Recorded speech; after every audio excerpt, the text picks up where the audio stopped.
4 fields of first-date bred 3-year-olds went to post in their Delaware Standardbred Breeders' Fund Finals, each with a purse of $110,000. Let's take a look at each division and the winners. First, we'll bring in the sophomore female trotters in rich finals action as Platinum Proposal brought home the victory. They're at the top of the stretch now, turning for home, and Going Platinum goes off the turn with the lead. Going Platinum. Platinum Proposal digging in on the far outside. Marino's Prize is coming. They come to the wire. Platinum Proposal trying to get there after the break. Platinum Proposal, tons the best. Back to second, Going Platinum, Marino's Prize, and the Berg fourth, 157-3. Platinum Proposal, owned by Nanacoke Racing and Delbert Kane, made a bobble late in the mile, but got right back on track to pick up the 157-3 victory. The daughter of EL Platinum swept her DSBF series for trainer Les Givens and now has 12 wins and over $310,000 on her resume. She was driven by Jim Morand, and publicity director Al Krasuski talked with the winning connections after the race. Jim, I guess you didn't expect the race to develop as it did when Going Platinum got pressured the whole mile with FD Pure Platinum. You got away fourth and you got a second over trip. Tell us about the race from that point on. I mean, I didn't think the race would work out like that, but they got going pretty good fractions, and I moved her down the backside there, and she run for about 2 or 3 steps on me, but come right back. Jimmy, congratulations. Les, I guess you got a little bit nervous when she got a little bit rough going down the backstretch. Tell us a bit. She's always a little bit bumpy going, but she has made a couple of breaks earlier in her life, but they were interference breaks. And tonight, over the backside, who knows, the slippery track, she could have slipped a little bit, but she caught right back trotting and came on. Tell us a little bit about her. Where did you find her, and where does she stand right now? You dominated Delaware Standardbred Breeders' Fund races. I bought her at the Harrisburg sale for $20,000 as a baby, and took her home and broke her. Really didn't like her starting out too good, but she got better and better, and she's still getting better. I mean, she's done, more than I expected. Congratulations, Les. Thank you. Moving on, it's the DSBF final for our 3-year-old trotting Colts and Geldings as Workslikeacharm crossed the wire first.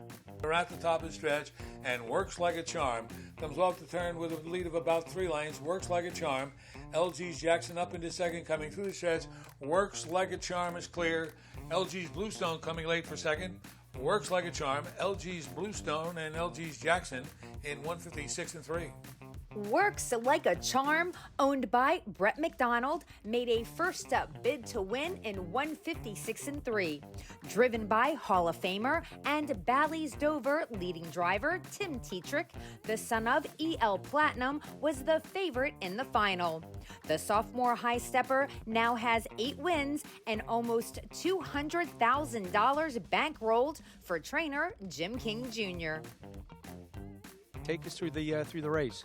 Yeah, he had to work and earn it, but I didn't want to get away too far back, and he usually doesn't leave that good, but we got out there enough to force the issue and make sure they were going enough half, and he likes to pass horses, so, I knew the back half was going to be weaker in the first, so I was pretty confident my horse could get it done. I noticed down the backstretch you took a little bit of breather, and then once she came out of the hole, she was breathing fire. Yeah, I put him back on Cody's wheel for just a little bit to braven him up, and it's hard to sprint the whole mile, so I just wanted to make sure he was confident and had the bits in his mouth, and then, I had to go at Cody's horse. Last week he beat me. He got an easier trip, but so this time I took it to him, and, we got it done. And it's a lifetime mark for him. Workslikeacharm. 156-3, that's a second faster than his previous lifetime mark. Was she in control? Could you go on faster? We went fast enough to win. The main thing is filling that right column, and Jimmy's and Joanne, they've done a great job keeping this horse good for all the sire stakes, and he's just a nice little horse. He does his job. Timmy, congratulations. Jimmy, he's been very consistent throughout the year. Tell us how you maintained it. It's 27 starts this year. That seems like a lot. Well, we've got our own farm, so he gets to do a whole lot of outside time, and he enjoys it, and he kind of takes care of himself. We're very kind on his training. He's not a horse that you have to really drill hard. So all that's worked in his favor, and he takes care of himself, and we try to do the same for him. Any plans for next year? I'm pretty sure he'll probably, after the meet's over, go back to Canada. That's where he's owned up there, and they just sent him down for us to race him through the stakes. But he'll probably stay here till the end of the meet. But he's a real kind horse to be around. We don't mind having him a bit, especially if he can win $200,000 in a year, and he almost got that done. Jim King Jr., congratulations. Thank you.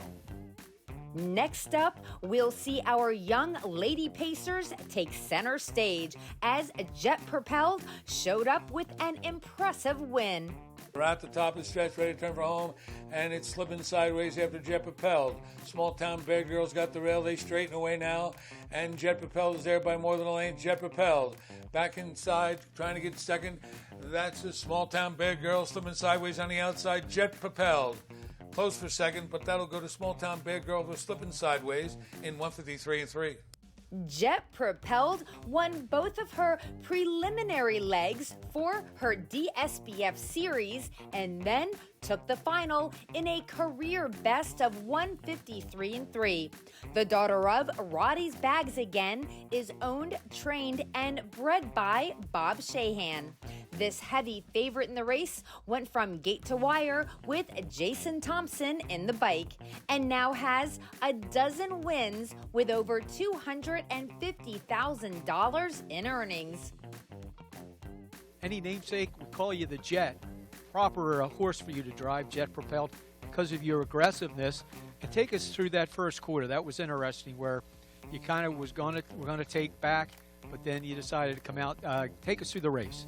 No, that mare of Bobby's can leave plenty.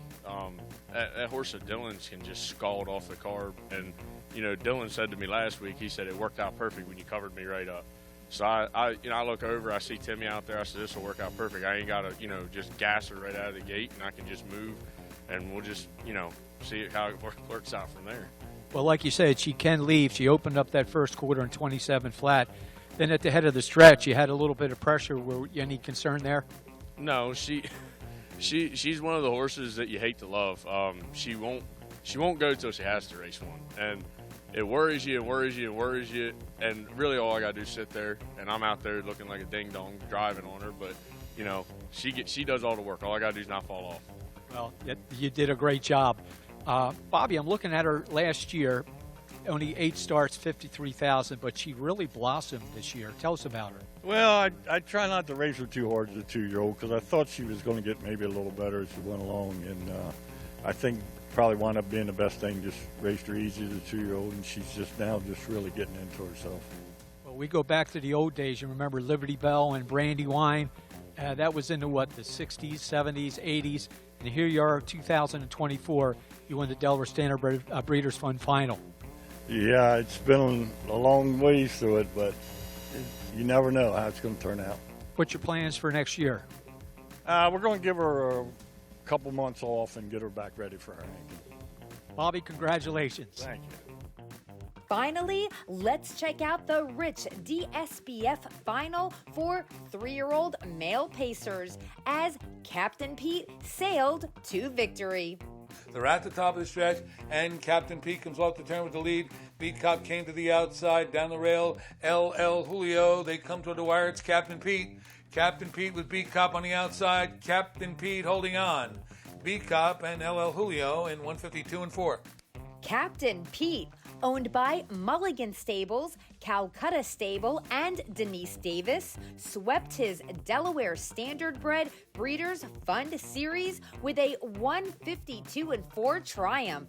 The son of Roddy's Bags Again was the bettor's choice and set off all the teletimers with Alan Davis at the controls. Trained by Jason Johnson, Captain Pete has now won 11 times and has bankrolled over $184,000. Alan, going in that first turn, Boris Badenoff kind of made a break, and it looked like Beat Cop was going to try and rush for the lead, but he took back. But your horse was certainly sharp tonight. Yeah, he's a little tough to drive at times, and I got out of there good on a good foot, and I seen Timmy out there, and I was just hoping there was enough room for him to get in behind me so I didn't have to give and go, and it worked out. Well, the mile was 1:52 4. It's a little bit chilly tonight. But like you said, you've been fighting him all year.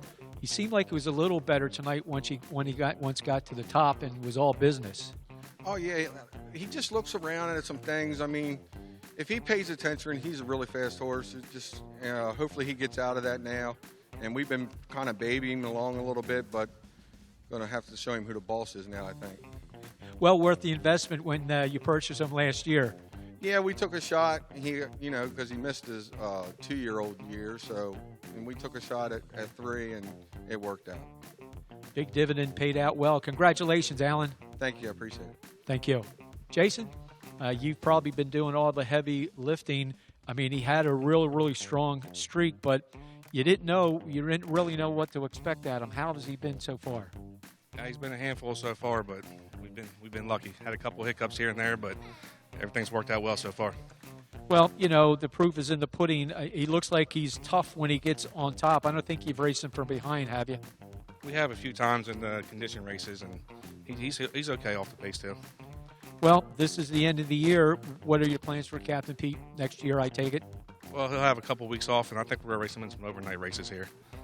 Do the rest of the meet. Congratulations, Jason. A big overall congratulations goes out to our sophomore Delaware Standardbred Breeders' Fund final winners. This meet at Bally's Dover.